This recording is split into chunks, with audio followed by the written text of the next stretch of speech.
Every engineer's been there. Should we cast it or machine it? It's the ultimate face-off of metal parts manufacturing. Don't worry, we'll crack it in 3 rounds: shape, precision, and economics. Round 1. Shape.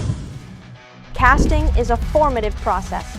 Molten metal is poured into a custom mold, hardening as it cools.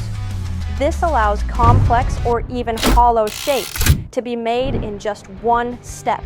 CNC machining does the opposite. It removes material instead of adding it. It's great for simple, solid parts. But as the design gets more complex, the tool just can't reach every corner or match those intricate shapes. Round 2. Precision. CNC is the clear winner here.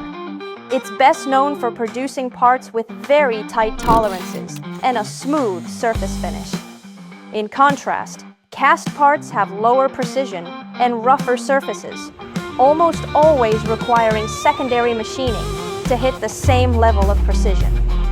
Round 3. Economics. Now for the bottom line. Casting wins big on large orders. The more you make, the cheaper each part gets. But here's the catch.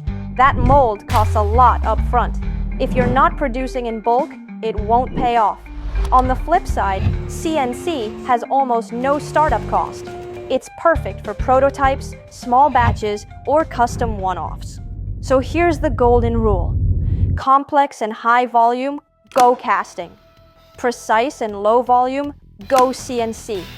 Still not sure? Drop a comment. Let's figure it out together.